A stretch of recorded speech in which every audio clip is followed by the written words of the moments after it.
কৃষ্ণ পদে শিব কথা মহারঙ্গ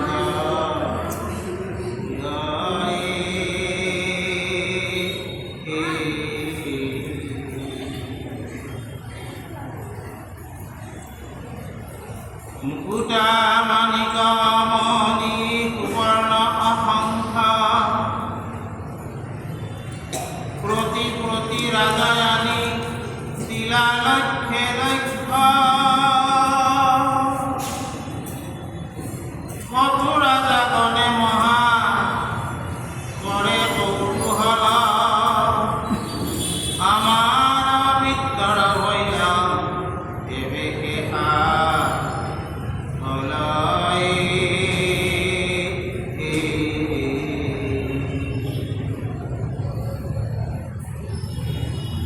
কৃষ্ণ অপুজিবে যুধিষ্ঠির মহাযখী বিলাপ বান্ধব গণে শুনিবন্ত আখি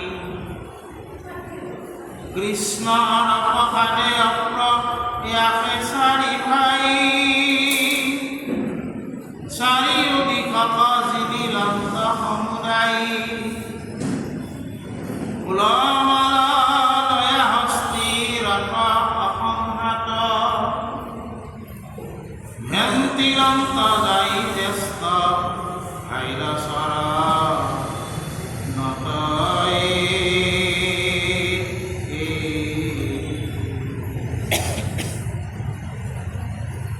কৃষ্ণৰ মনত ৰংগ হাকি প্ৰশংসিলা ধন্য ধন্য বিৰহব কীৰ্তি ৰাখিলা যুধিষ্ঠিৰ ৰাজাৰ সন্তোষ হইল মন যজ্ঞ কৰিবাক পাইলা অসংহাত জন অনন্তৰে কুন্তিকুত চিন্তিলা মনতে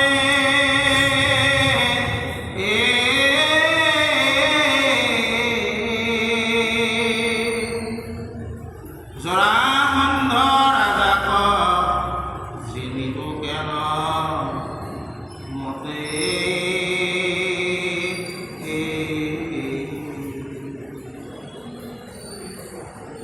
কৃষ্ণ অদিলে গধাৰ অষ্টাদশবাৰ জৰাসন্ধ ৰাজসম নাই বলিয়াৰ অনেক ৰাজাক থৈ আছে বন্দী কৰি তাক নিজে নিলে যজ্ঞ কৰিতে নপাৰি হে ৰামৰ মহাকৃষ্ণ কৃষ্ণ বিনে আন নাই এই চিন্তি মাধৱক কুচিলা বিনাই যুধিষ্ঠিৰ পদতি শুনিও কৃষ্ণ কেৱ জৰাসন্ধ সন্দিক দুৰ্জয় নাহি কেৱ নিজৰ পৰাক্ৰম কহিব তাহাৰ কিবা নকবলৈ হইল হেন অনিৰ্বাণ তোমাক দিলে কধাৰ বহুতৰ বাৰ জিনিল যাদৱ বুলি কৰে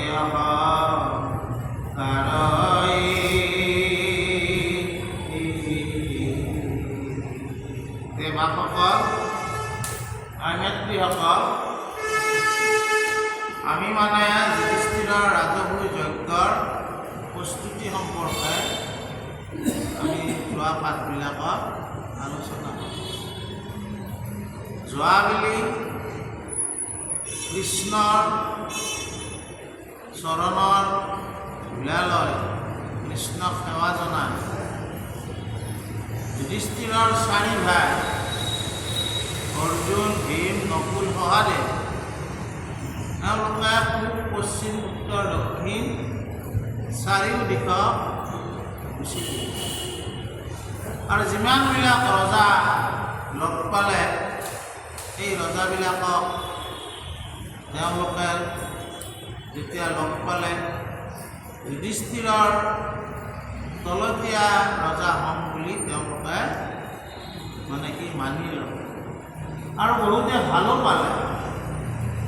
যুধিষ্ঠিৰ ৰজাই ৰাজহুই যজ্ঞ কৰাৰ কাৰণে ধন সোণৰ প্ৰয়োজন হ'বৰ কাৰণে কিছু ৰজাই তেওঁলোকক লক্ষ লক্ষ ধন সোণো আগবঢ়ালে আৰু কোনোবা ৰজাই যদি এই মান্যতাটো অমান্য কৰিছে তেনেহ'লে তেওঁলোকক এই চাৰি ভাই ৰণত জিলিছে আৰু ৰণত জিলি তেওঁলোকক পৰাভূত কৰিছে আৰু সকলো যেতিয়া ৰজা তেনেকৈ পূব পশ্চিম উত্তৰ দক্ষিণ চাৰিওফালে যায় তেওঁলোকে সফলতা লাভ কৰিলে।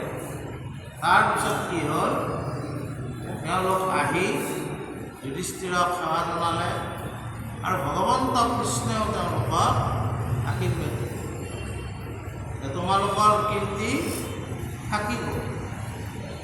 এই বুলি আলোচনা কৰাৰ মাজতে যুধিষ্ঠিৰে ক'লে যে হে কৃষ্ণ, যদিও আমি চাৰিও দিশৰ ৰজাক জিনিলোঁ কিন্তু আমি জৰাসন্ধক জিনা নাই, কাৰণ জৰাসন্ধৰ দৰে সেই সময়ত ভাৰতবৰ্ষত মানে ক্ষমতাশালী ৰজা কোনো নাছিল। আটাইতকৈ ক্ষমতাশালী ৰজা জৰাসন্ধ আছিল, যিয়ে ভগৱন্ত কৃষ্ণৰ লগতে অষ্টাদশ 18বাৰ যুদ্ধ কৰিছে। বুজা নাই? ভগৱন্ত কৃষ্ণই বোলে ভয়ত ভগৱন্ত পলাই কিললৈ বাসুদেৱ দৰাই ভয়ত ভগৱন্ত পলাই কিললৈ বাসুদেৱ দৰাই এটা কথা আছে নে প্ৰবচন। এই কথাটো আচলতে ভগৱন্তৰ এই জৰাসন্ধৰ লগত যুদ্ধতে হৈছিল। ভগৱন্তই লীলাধাৰী, ঈশ্বৰ ভগৱন্ত কৃষ্ণ হ'ল লীলাধাৰী আৰু তেওঁ যি লীলা কৰিব আছিল, যাক মাৰিব লাগিব নিজ হাতে তেওঁকহে মাৰিব আৰু যাক নামাৰে তেওঁক নামাৰে। কাৰণ কি ভগৱন্তৰ হাতত যদি কাৰোবাৰ মৃত্যু ঘটে তেওঁ বৈকুণ্ঠ প্ৰাপ্তি হয়। গতিকে যাৰ বৈকুণ্ঠ প্ৰাপ্তি হ'ব নালাগে তেওঁক ভগৱন্তই কেতিয়াও বধ নকৰে। দৰকাৰ হ'লে তেওঁৰ সৈতে লাগে পলাৱাই দেখাব। কথাটো বুজা নাই? আৰু তেতিয়া দুয়োজনে আলোচনা কৰিছে যে জৰাসন্ধক পৰাভূত কৰিব নোৱাৰিলে আমাৰ ৰাজহুই যজ্ঞ কৰাটো নহ'ব। আৰু জৰাসন্ধৰ বিষয়ে মানে ভগৱন্ত কৈছে মহাপৰাক্ৰমী ৰজা, গতিকে তাক আৰু তাৰ বল পৰাক্ৰম পুণ্যবল ধনবল সকলো আছে। এখন দেশৰ অকল সৈন্যবল থাকিলে নহ'ব, ধনবলো লাগিব। সৈন্যসকলে যুদ্ধ কৰাৰ কাৰণে খৰচ কৰাৰ ক্ষমতাটো দেশখানক লাগিব। কৌশলৰ বল লাগিব, নহ'লে ইষ্ট ইণ্ডিয়া কোম্পানী জাহাংগীৰৰ দিনতে আছিল।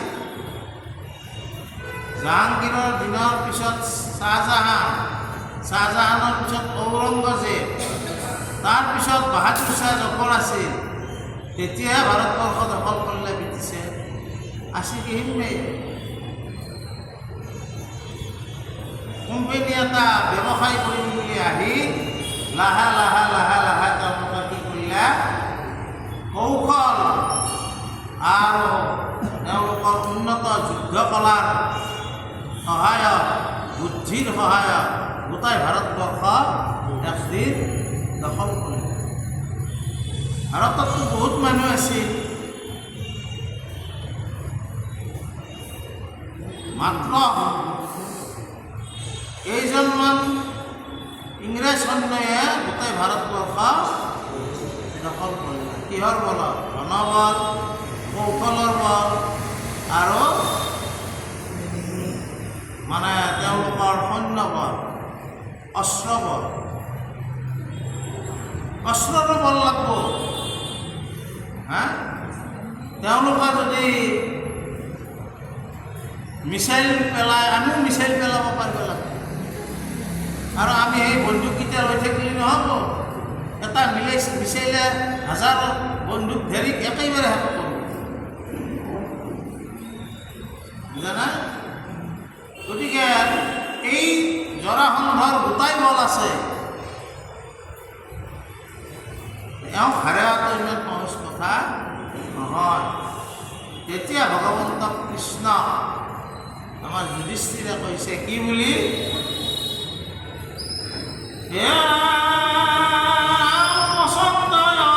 তুমি দুৰ্জন জৰাসন্ধ নিপতি পতংগ সমহৰ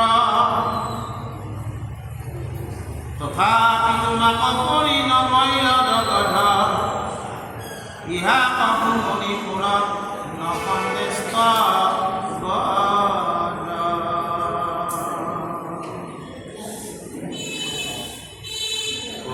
করুণাময় ইহা সম্প্রতি ইমতে জীবিব জরাসন্ধ মন্দমতি কৃষ্ণ নিগদতি সাধু স্থির যেন মতে উপজিলা জরাসন্ধ বীর।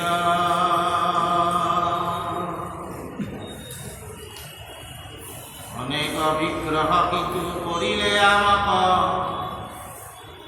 নবধিল যেহেতু শুনিও বহুতাক বৃহদ্রথ নামে রাজা মগধরপতি সর্বগুণে যুক্ত আছিল মহামতি কাশী নিপতির দুই যমজা কুমারী সর্বগুণপতি দুয়ো পরম সুন্দরী।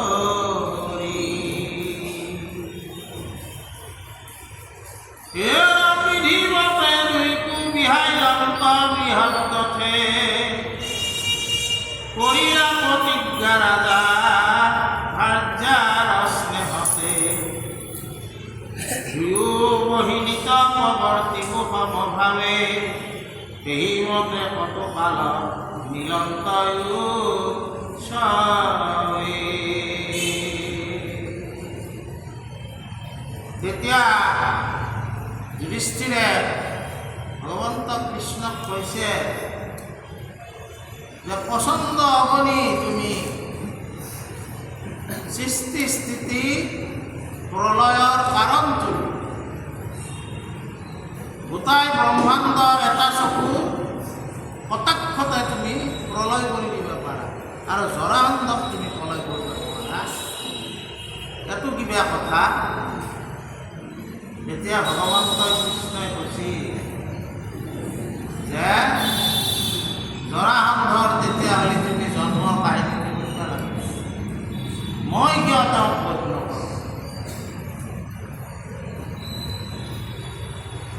মই কিয় বধ নকৰোঁ এই কথা শুনবা লাগি তুমি জৰাসন্ধৰ জন্মৰ কাহিনীটো শুনিব লাগে কি যে মগধৰ জৰাসন্ধৰ দেউতাকৰ নামটো বৃহদ্ৰথ আছিল। তেওঁ কাশী ৰজাৰ দুজনী যজা ছোৱালী আছে। সেই যজা ছোৱালী দুটাক বৃহদ্ৰথে বিয়া কৰালে আৰু এটা প্ৰতিজ্ঞা কৰিলে কি যে মই দুটাকে সমানে মৰম প্ৰাণ যায় বচন নাযায়, এইটোৱে হ'ল সৎপুৰুষৰ লক্ষণ।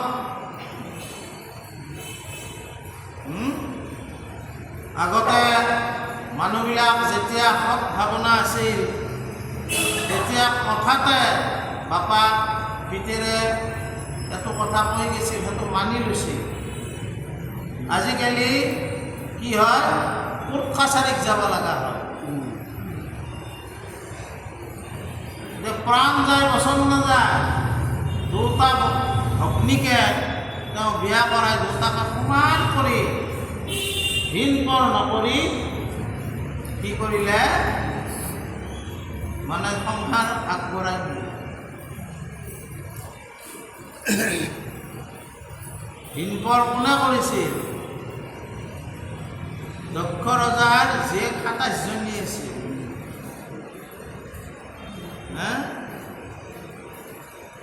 চন্দ্ৰই বিয়া কৰাইছিল,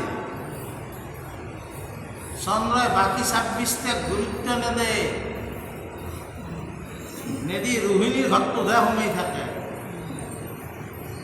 তেতিয়া বাকী ২৬টাই দক্ষ ৰজা কি কৰিছিল শাখাইছিল যায় যে তুমি আমাক ক'ত বিয়া দিলা, তেওঁ মাত্ৰ ৰোহিণীৰ ঘৰত সোমাই থাকে, আমাক তাকে কাৰো তাকে নাহে। তেতিয়া দক্ষই কি কৰিছিল চন্দ্ৰক শাপ দিছিল যক্ষ্মাৰো হোৱাৰ কাৰণে, আৰু সেই শাপৰ পৰাই পৰিত্ৰাণ পাইছিল কেনেকৈ? সাগৰত তেওঁ বালিৰ শিৱলিংগ আজি স্নান কৰি সেই শিৱ পূজা কৰিছিল। চন্দ্ৰৰ এটা নাম সোম,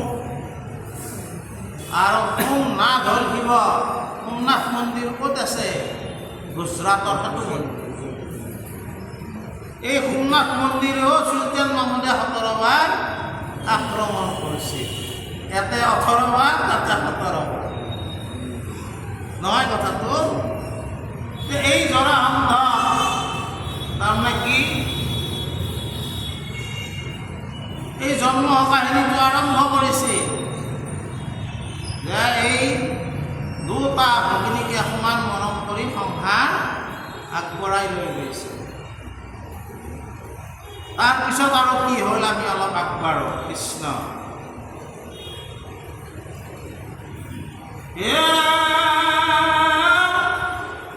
বিষয় শতমগ্ন ভৈল মহিপতি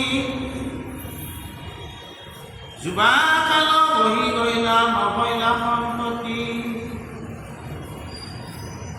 পুত্ৰ কামে নানাবিধ দেৱক যজিলা একোমতে বংশধৰ পুত্ৰতম পাইলা চিন্তাম্বিত হইল ৰাজা মনে নাই সুখ হৰি হৰি পাপি নেদেখিলো পুত্ৰ মুখ গৌতম নন্দন কৌশিক মুনিবৰ তীব্ৰতাপে শান্ততান হইল কলে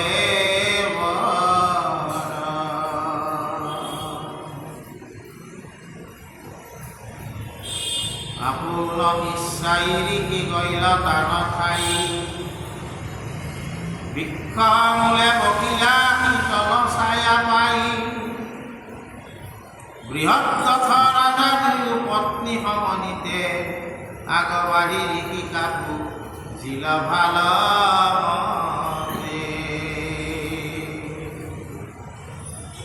দিব্য পঞ্চামৃতে রাজা পড়াইলা বুঝম তুষ্ট হইয়া দেখি পাছে তুলিলা বচন তুষ্ট হইল কৃষ্ট বৰা লয়ু নৰপতি অৰ্ভাজ্যে পতি পাছে কৰিলা কাকুতি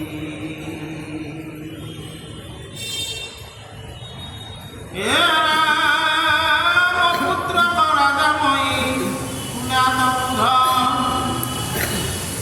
ৰাজ্য এনি চলিবা ৰাজ্য সুখ অসহ্য সকল অপুত্ৰক পানী ভৰিলে জীৱৰ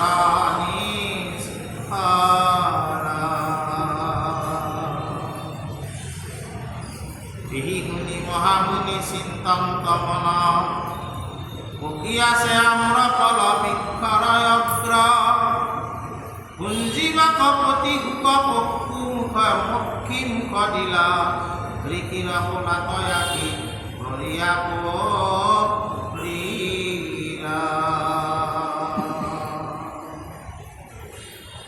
এই বৃহৎ ৰজা সংসাৰ আগবাঢ়ি ঠিকে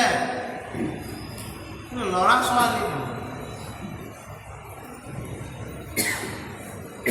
এখন সংসাৰ কৰাৰ পিছত সংসাৰখনৰ আগবঢ়াটো কেনেকৈ বুজায় এটা ল'ৰা ছোৱালী সন্তানৰ জন্ম হ'বা লাগিব আৰু সংসাৰ সেইকাৰণে কৰা হয় যে জীৱকুলটোৰ বংশধাৰাটো ৰক্ষা হ'ব লাগে কাৰণ এই বংশধাৰা ৰক্ষা হ'লেহে পূৰ্বপুৰুষসকলক সন্মান বা শ্ৰদ্ধা কৰাৰ লোক এই বংশটোত থাকিব 84 নৰকৰ ভিতৰত পুত নামৰ এখন নৰক আছে আমাৰ হাতীসত্ৰৰ দক্ষিণ চাইডে আকাৱা আছে আমাৰ মীৰাবাই জানে যাহাৰ পুত্ৰ নাই তাহাৰ এই পথ আমাৰ নামঘৰবিলাকত অকণমান এইবিলাকো আকাৱা থাকে মানুহক শিকোৱাৰ নিমিত্তে কি কাম আমি কৰিব লাগে কি কাম আমি কৰিব নালাগে এই সম্পৰ্কে শিকোৱাৰ কাৰণে কৰ্ম আৰু অকৰ্ম শিকোৱাৰ কাৰণে কিছুমান ছবি আছে গৰুড় পুৰাণৰ আধাৰত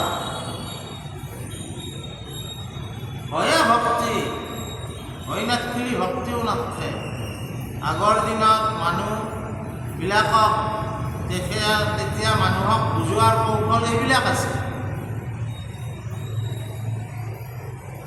যে পুত্ৰ সন্তান লাগে বৃহৎ ৰজাই মনত দুখ পায় যে মোৰ পিছত কোন থাকিব মই সদায় ৰাজ্যখন ৰখি থাকিম না আগতে তাৰমানে 4 আশ্ৰমৰ ব্যৱস্থা আছিল ব্ৰহ্মচৰ্য গৃহস্থ বানপ্ৰস্থ আৰু সন্ন্যাস এই 4 আশ্ৰম ব্যৱস্থাৰ ৰজাইও চলিছিল আজিকালিহে আমাক শাসন লাগে আগতে ৰজাবিলাকে উপযুক্ত শাসকক য'তেই দি তেওঁ বানপ্ৰস্থৰ ফালে গুচি যায় তাৰপিছত তেওঁ সন্ন্যাস লয় ইমান লাহবিলাসত থাকিও সেই লাহবিলাক ত্যাগ কৰিব পৰা গুণটো আগৰ ৰজাবিলাকৰ আছিল কিন্তু আমাৰ আজিকালি কি হয় আমাৰ শেষৰ দিনকলৈকে মৃত্যুৰ সময়কলৈকে আমাক লাগেহে লাগে নহয় ইয়াৰ মই সুন্দৰ এটা উদাহৰণ আপোনালোকক দাঙি ধৰিব খুজিছোঁ যে মোৰ যিটো কৰ্ম সেই কৰ্মৰ কাৰণেহে মই কাম কৰিব লাগিব আৰু সেইটোকে কৰ্মযোগ বুলি কয়। আমাৰ এজন ঋষি আছিল, ঋষিতুল্য ব্ৰাহ্মণ, তেওঁৰ নাম আছিল কৌটিল্য ওৰফে চাণক্য ওৰফে বিষ্ণুগুপ্ত। বুজা নাই? এই মগধৰ কথা ওলাওঁতে ওলাল। সেই মগধৰ ৰাজা, এই আমাৰ এইবিলাক বুৰঞ্জীত থকা কথা। তেতিয়া ধনানন্দ আছিল। আলেকজেণ্ডাৰে যেতিয়া ভাৰতবৰ্ষ আক্ৰমণ কৰা আগবাঢ়ি আছিল, তেতিয়া এওঁ যাই ক'লা যে আপুনি ৰক্ষা কৰিব লাগে, কাৰণ আপোনাৰ ধনবল আছে, প্ৰজাবল আছে, সৈন্যবল আছে। তেতিয়া এওঁ গুৰুত্ব নিদিলে, নিদি চাণক্য বা কৌটিল্যক তেওঁ অপমান কৰি থাকিলে। যেতিয়া চাণক্যই কৈছিল যে তুমি যাক অপমান কৰিছা সেইজন হ'ল মই শিক্ষক। শিক্ষকে নিজৰ শিক্ষাৰ দ্বাৰাই ৰাষ্ট্ৰ কৰিব পাৰে। বুজা না? তোমাকো মই এখন খানৰ পাই নামিহে আনি এই বুলি মানে কি কৰিলা, তেওঁ বিভিন্ন কৌশলৰ মাধ্যমেদি ধনানন্দক মগধৰ সিঙাৰ পৰা নামে চন্দ্ৰগুপ্ত মৌৰ্যক সিঙাত বহালা। বুজা? কিন্তু শেষত তেওঁ যেতিয়া সম্ৰাট হ'ল, তেতিয়া শেষৰ ফালে কৌটিল্যই কৈছে মই আৰু তোমাৰ লগত প্ৰধানমন্ত্ৰী হৈ নাথাকোঁ, কাৰণ মোৰতো প্ৰধানমন্ত্ৰী হোৱাৰ কৰ্ম নহয়, মই শিক্ষকহে। গতিকে পুনৰ যাওঁ বিশ্ববিদ্যালয়, তক্ষশিলা বিশ্ববিদ্যালয় সেই সময়ত আছিল, আচাৰ্য পদটোহে তেওঁ শেষত গ্ৰহণ কৰিলে। আমাৰ এটা কোনোবাই যদি একবাৰ মন্ত্ৰী হ'ব পায়, তেওঁ পুনৰ আহি প্ৰফেচাৰ নহয়, মন্ত্ৰী হৈ থাকিব। এইবাৰ যদি বিধানসভাত আছে পাৰিলে আহাবাৰ পাৰ্লিয়ামেণ্ট যাব চেষ্টা কৰিব। কিন্তু তেতিয়াৰ শিক্ষাৰ ব্যৱস্থাটো কেনেকুৱা আছিল, তেওঁ শিক্ষকহে, তেওঁৰ প্ৰকৃত চিনাকিটোক লাগি পুনৰ গুচি গৈছে, তেওঁ প্ৰধানমন্ত্ৰী হৈছে, তেওঁ গৈছিল। আৰু ৰজায়ো শেষত উপযুক্ত প্ৰাৰ্থীক ৰাজত্ব দি তেওঁ সন্ন্যাস ল'ব গুচি গৈছিল। তেতিয়াৰ ব্যৱস্থাখনেই আছিল। আৰু ভগৱন্ত কৃষ্ণৰ দিনত আকৌ ভাল আছিল, তাতকৈও ভাল আছিল। বৃহৎ ৰজাই ভাবছিল মই যদি উপযুক্ত, কাৰণ তেতিয়াতো ৰজাৰ পিছত ল'ৰাটোৱে ৰজা হোৱা নিয়ম, মই যদি মোৰ শাসন মোৰ পুত্ৰক দিব পাৰোঁ, তেতিয়াহ'লে মই শেষ অৱস্থাত মই ধৰ্মখিনি কৰিব পাৰিম। কি ধৰ্ম? যিটো ধৰ্ম 4 আশ্ৰমৰ মাজেদি পালন কৰা হয়, ব্ৰহ্মচৰ্য, গাহস্থ, বানপ্ৰস্থ, সন্ন্যাস। এই বুলি সদায় ভাবি থাকে। কিন্তু হঠাৎ একদিন গম পালা তেওঁলোকৰ ৰাজ্য গৌতম মুনিৰ পুত্ৰ কৌশিক আছে। তেওঁ বহুত তপোবল আছে, বহুত তপোবল আছে। কৈছে এই ঋষিটোৰ ওচৰত আমি যদি আমাৰ দুখটো বৰ্ণাওঁ, তেনেহ'লে ঋষিজনে নিশ্চয় এটা সমাধান আমাক দিব। এই বুলি দুটা ৰাণীক লগত লৈ তেওঁ ঋষিৰ ওচৰ পালে, সেৱা পূজা কৰিলে, পঞ্চামৃত এটি ভোজন কৰালা, তাৰপিছত নিজৰ দুখৰ কথাটো ক'লা। আগৰ ঋষিবিলাকৰ বহুত তপোবল আছিল, তেওঁলোকে ইচ্ছা কৰিলে সিদ্ধি আছিল, তেওঁলোকে অভীষ্ট সিদ্ধি কৰাব পাৰিছিল। দেখি চালা আম একডালত আম মানে লাগি আছে, পকি আছে, এটা চৰাই পকা আমটো ফুট মাৰি দিলে। ফুট মাৰি নতো আমটো পৰিল, সেইটো আমকে ধৰি ঋষি ক'লা কি এইটো তুমি ৰাণীক খুৱাবা, ৰাণীক খুৱালে তেওঁৰ পুত্ৰ সন্তান হয়। এতিয়া এটা কথা আহিল নহয়, কি হ'ল, দুটাকাটো সমানে মৰম কৰিম বুলি প্ৰতিজ্ঞা কৰিছে ৰজাই, বুজা নাই? আমো ফালি পেলালা সমানে সমানে, আধা আধা আম দিলে ৰাণীকেইটা। তেওঁ প্ৰতিজ্ঞা কৰিছিল, যি পাওঁ তোমালোকক মই সমানে মৰম কৰিম, স্নেহ কৰিম, সমানে ভগাই দিম। ঋষিৰ পৰাই সেই যিটো তপোবলৰ ঋষিৰ পৰা যিটো অভিষ্ট সিদ্ধিৰ ফল পালা, সেইটোকো ভাগি। তাৰপিছত কি হ'ল,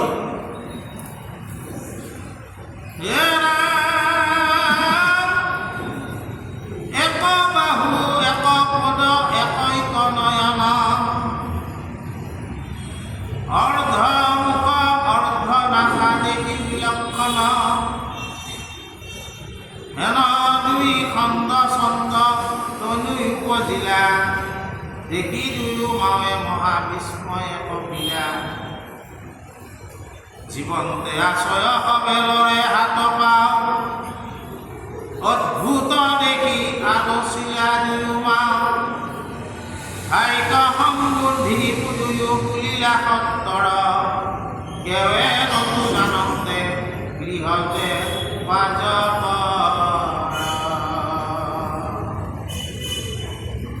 ইটো অদ্ভুত আঁকি দেখে যে মুখ, কুলক্ষিনী বুলি হবে নিন্দিবে আমাক, এই শুনি দুয়ো ঠাই বস্ত্ৰে ঢাকি লইলা, অন্তে কাপোৰৰ মাজে চৌখন থাকক লইলা। জৰা নামে ৰাক্য কিপুৰয় সেই স্থান, মাংস জাৰ ভোজন পুনিত জাৰ পান, পুনিতৰ গন্ধ পাই দেখিলে গজায়, দুই খণ্ড শৰীৰ শৰীৰা এই ঠাই। দুই খণ্ড শৰীৰ দুই হাতে ধৰি, দৈৱে নিউজিলে ধৰিলে কয়েক কৰি, ৰাম এক পিণ্ড ভূয়া দিব্য কুমাৰ এক ভৈল, দেখি উৰে কঠি জৰা ভৈলত্ব বিস্ময়।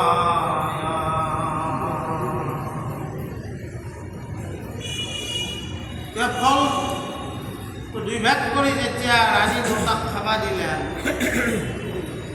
এইটো হ'ল ঋষি দিয়া ফল। তাৰ হিন্দেৰী কোনেও কৰিব নালাগে, বুজা? গুৰুৰ বাক্যৰ হিন্দেৰী কৰিব নাপায়। আমাক গুৰুই যি বাক্য দিছে তাৰো হিন্দেৰী কৰিবা নাপায়। নাজানিলে গুৰুৰ ওচৰত যায়, সেইটো আমি কি কৰিব লাগে, শুদ্ধ কৰিব লাগে। কিন্তু বোলে গুৰুই ভুলকে কৈছে, তেনেকুৱা নহয়। সেই বাক্য তুমি শুদ্ধ কৰি লোৱা বাক্য তোমাক ফল দিব।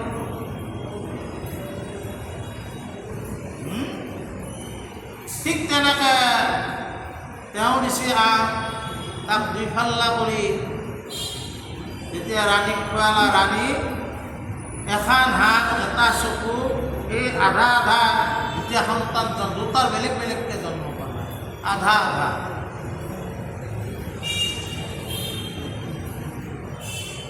সন্তানকেইটা জীৱ আছে,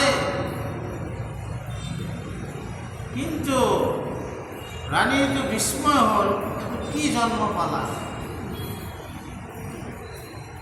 তেওঁলোকৰ মাথা ঘূৰি যাওঁ যাওঁ হ'ল।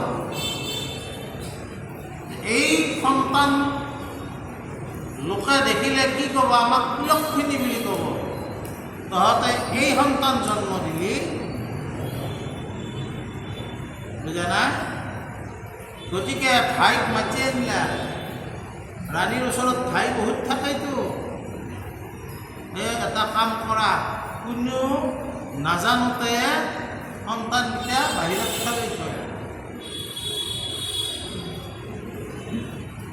বুজানা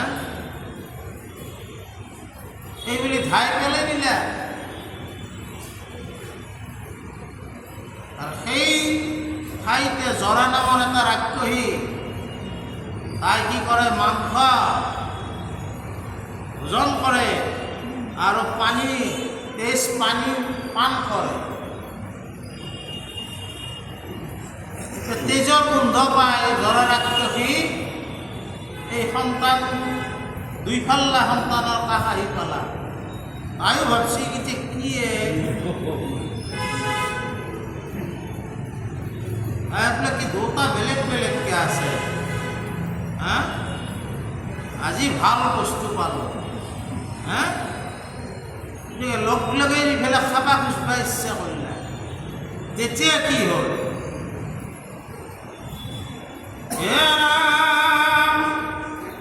ধৰিলে তো মাত্ৰ পেটে তীক্ষণে জোৰা কৰিল এক পিণ্ড হুয়া দিব কুমাৰ এক ভৈল দেখিও ৰাক্ষসী জৰা বৈলন্ত বিস্ময় কহিবে নোৱাৰি কিটো যেন বজ্ৰময় তাম্ৰবৰ্ণ কৰমুঠি কৰিয়া বালকে কান্দিবে লাগিলা যেন গৰ্জে পলাহকে অন্তেশপুৰৰ জনে শুনি ভয় ভীত ভৈলা ৰজাই কহিতে পাছে চাহিবাক গহিলা দুয়ো পত্নী চাহিবাক গহিলা সেই স্থানে পৰিপূৰ্ণ স্তনৰ দুয়ো শ্ৰৱে ঘনে ঘনে চিন্তন কৰাত কপি কুমাৰক কোলে ধৰি নিপতিৰ পুত্ৰ বুঞ্জিব কেনে কৰি চিৰকাল পুত্ৰ বৰ সাধে নৰপতি ইহাৰ দেশত মই আছো সম্প্ৰতি এই চিন্তি ৰাক্ষসী মানস ৰূপ ধৰি ৰাজাক বুলিবে লইলা পুত্ৰ কোলে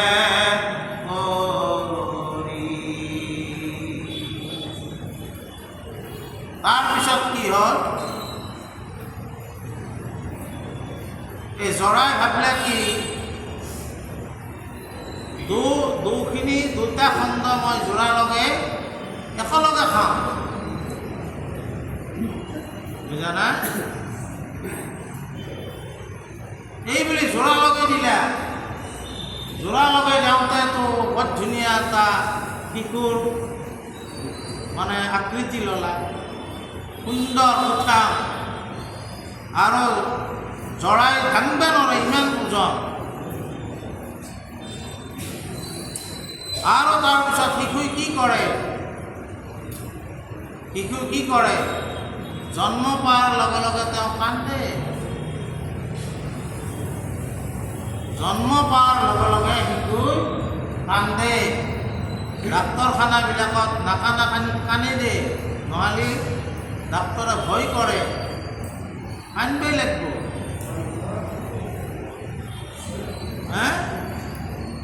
সেই সম্পৰ্কত এই যিটো আমি জন্ম পাওঁতে যে আমি কান্দিছিলোঁ এই সম্পৰ্ক কবিৰ দাসে এটা সুন্দৰ ভজন লিখিছে উল্টা পাল্টা কথা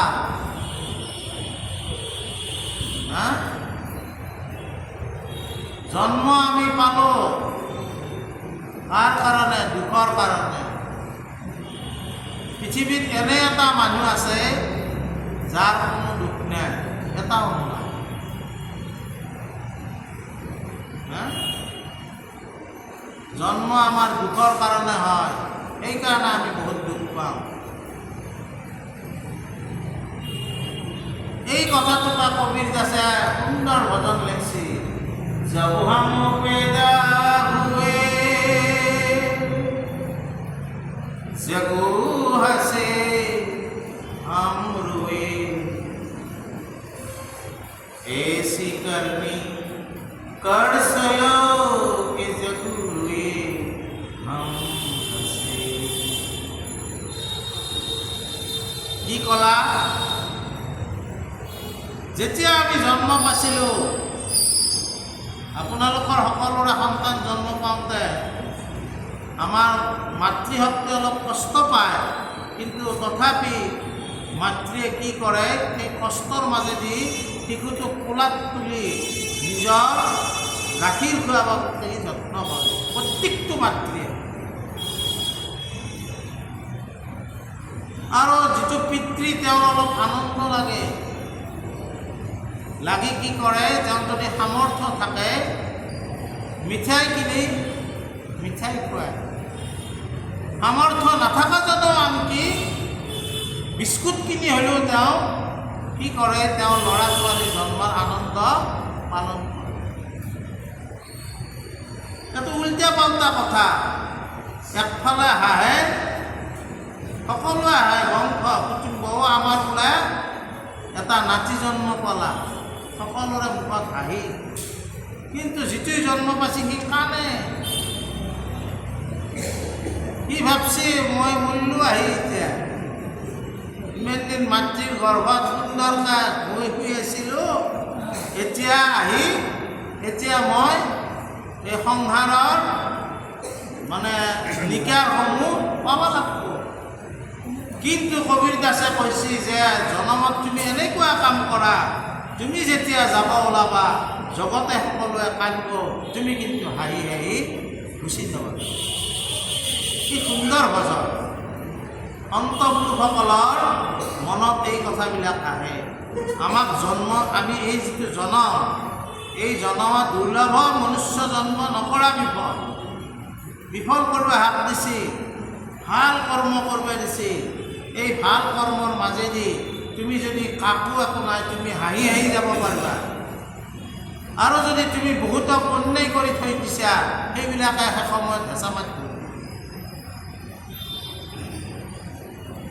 মাৰি ধৰিব, মাতি ক'ব লাগিব অমুকক মই অমুকটো অন্যায় কৰিছিলোঁ, সেইকাৰণে মই আজি এনেকৈ পঢ়ি আছোঁ।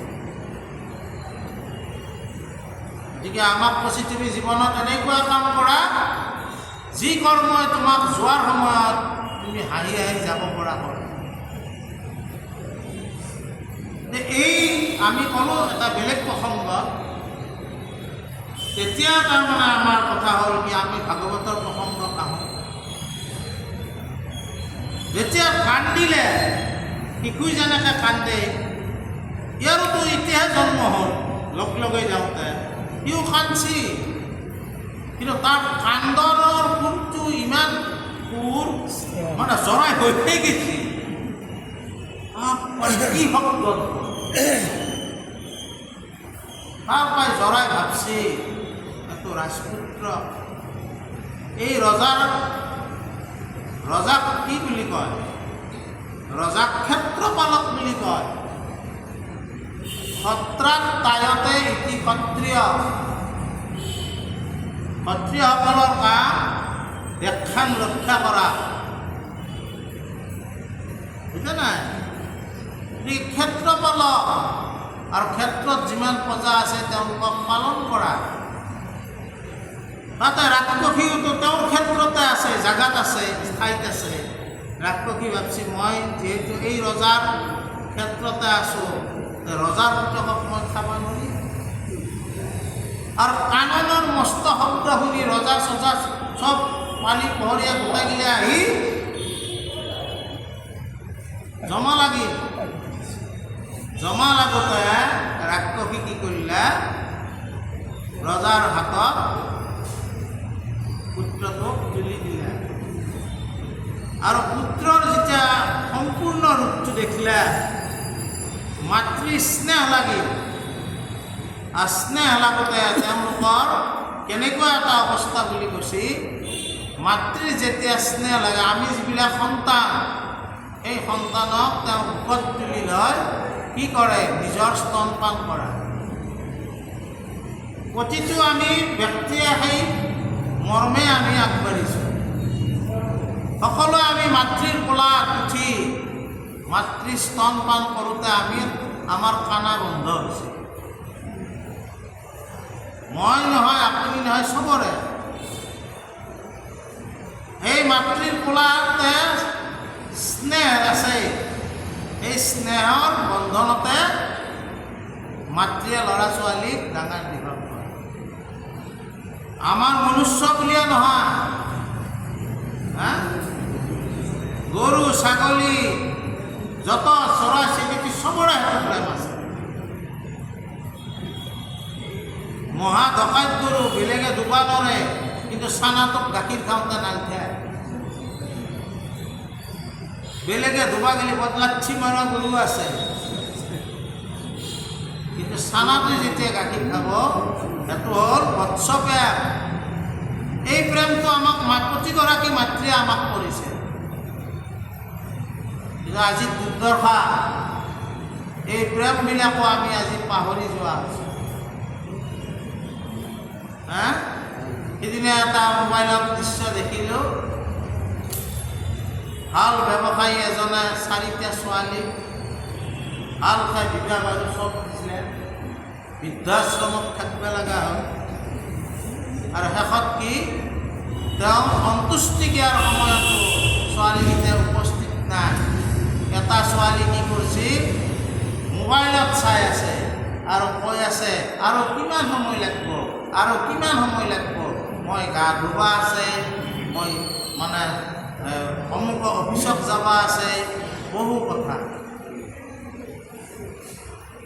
আজিৰ দুনিয়াত আমি সেই প্ৰেমৰ কথা মনত ৰাখিব লাগিব। প্ৰতিটো সন্তানে আমাক মাতৃ কিদৰে প্ৰেম কৰি পেলাই আমাক ডাঙৰ কৰিছে। ইচ্ছা কৰিলে মাতৃয়ে আমাক কি কৰিব পাৰে, ব্ৰহ্মপুত্ৰটো পেলাই দিব পাৰিলা। কিয় মই ইমান দৰকাৰ লাগছি, ইমান কষ্ট খাই মৰিবাক লাগি, দিয়াটো নাই কাপোৰ।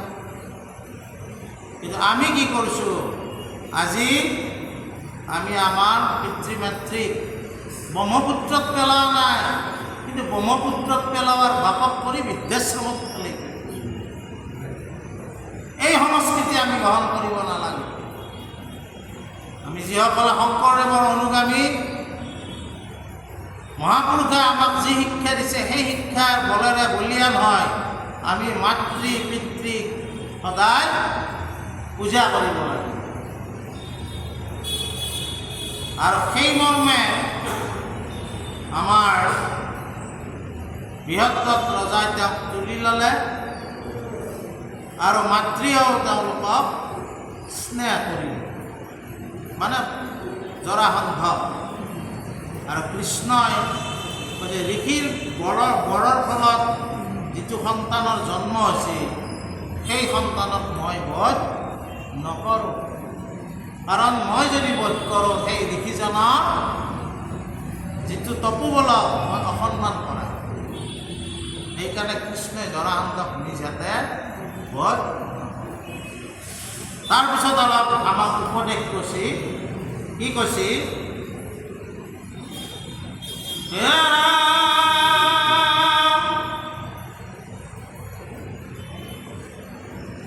শত্ৰুৱে যে এৰায়ো মিত্ৰৰ হাতে মাৰি,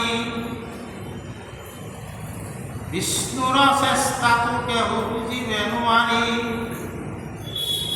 এতে এৰি হাত কিছু নকৰি বিস্ময়, ভজিও কৃষ্ণৰ পাদ পদ্মময়। মৰা জীৱান্ত হৰি জ্ঞাতে মৰন্ত, ভালৰ ঈশ্বৰ মহেশ্বৰ ভগৱন্ত, তান কথা শুনা তান লোৱা গুণ নাম, ধৰ্ম অৰ্থ কাম মুখ্য সাধা গুৰু নাম। মিছা বস্তু সত্য হয় কৃষ্ণক ভজিলি, কৃষ্ণৰ কিংকৰে কহে অনন্ত কন্দলি, বিষয়ত থাকন্তু মুকুতি সুখে ধৰে, যেৱে কৃষ্ণ কথা নিতে কৰ্ণ মনে ফুৰে। আপুনি প্ৰমাণ পাবা গুণা নৰ নাৰী, দুখ দৌৰ হৌক জাতি বোলা হৰি হৰি।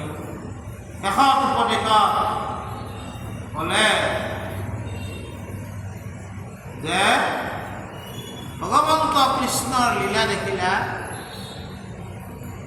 ৰাক্ষসেও ভোজন ত্যাগ কৰিব পাৰে, এটা কথা নাছে ৰাক্ষসে ভোজন ত্যাগ কৰিব নোৱাৰে, কিন্তু লীলা ভগৱন্ত কৃষ্ণৰ লীলা ৰাক্ষস ভোজন ত্যাগ কৰি সন্তানটোক ৰজাৰ হাতত তুলি দিলে। আৰু কি ক'লে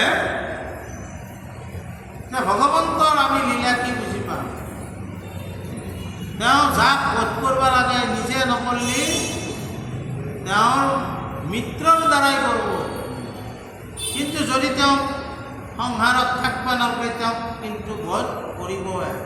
আৰু ভগৱন্তৰ আছে পৃথিৱীত কি কাৰণত ধৰ্ম স্থাপন কৰবা, অসুৰক নাশ কৰবা, দুষ্টক দমন শান্তক পালন কৰব। দুষ্টক তেওঁ দমন কৰব মিত্ৰৰ সহায় লৈ, আৰু সেই ভগৱন্তক আমি ভজিব লাগে। তেওঁ ভজিলে কি হয়, আমাৰ চতুৰ্বৰ্গ সাধন হয়, ধৰ্ম অৰ্থ কাম। এই চতুৰ্বৰ্গ সাধন হয়। সেই সময়ত এই ৰচনাখিনি আচলতে অনন্ত কন্দলী কৰিছে। অনন্ত কন্দলী শংকৰদেৱৰ দশমখনৰ শেষ ভাগটো কোনে কৰিছে? অনন্ত কন্দলী। কিয় কৰিছে? অনন্ত কন্দলী ব্ৰাহ্মণ আছিল, শংকৰদেৱ শূদ্ৰ আছিল।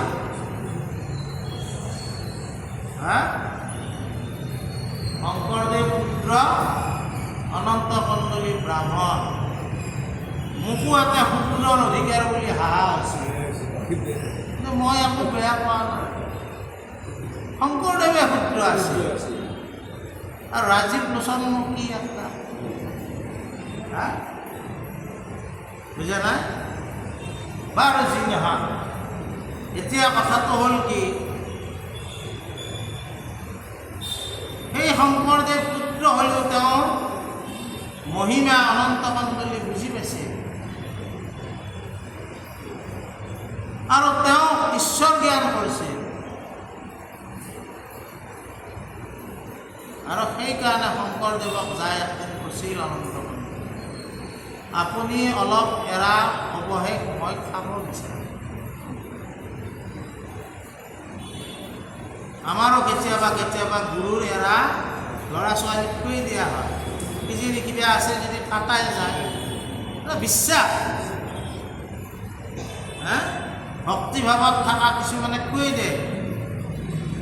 শংকৰদেৱৰ ওচৰত যায় অনন্ত কন্দলী ব্ৰাহ্মণ যদিও তেওঁ ক'লা তুমি এৰা অৱশেষ মই অলপ পাব বিচাৰোঁ। শংকৰদেৱতো কম নহয়, শংকৰদেৱে কৈছে তুমি ব্ৰাহ্মণ, তোমাকনো মই কিয় মোক খোৱা এৰা দিম, এটা কাম কৰা, মই দশমখান লেখি লেখি শেষ চোৱা পাইছোঁ, এইখিনি তুমি কৰা। সেয়ে হ'ল এৰা অৱশেষ, এইখিনি অনন্ত কন্দলী। তেওঁ ব্ৰাহ্মণ হৈও শংকৰদেৱক এৰা খাব আহিল। শংকৰদেৱে মহাপুৰুষটো এনেই নহয়, তেওঁ কি কৰিলে, তেওঁ ক'লে মই আৰু দশম নেলখোঁ, ইমানক লাগি লিখিলোঁ, শেষৰখিনি আদি দশম মধ্য দশম শংকৰদেৱে লিখিছে, যিটো শেষ চোৱা সেইখিনি অনন্ত কন্দলী। তোমাক মই এইখিনি এৰিলোঁ, তুমি এইখিনি গ্ৰহণ কৰা। কি সুন্দৰ উদাহৰণ, বুজা নাই? এই অনন্ত কন্দলী, সেইকাৰণে আজি আমাৰ পাঠবিলাক অনন্ত কন্দলী শেষ চোৱা। আমি শেষ কৰোঁ আজি। হেৰা আপুনি প্ৰমাণ পাবা কোনে নৰ নাৰী, দুখ দূৰ হওক ডাকি বোলা হৰি হৰি হৰি।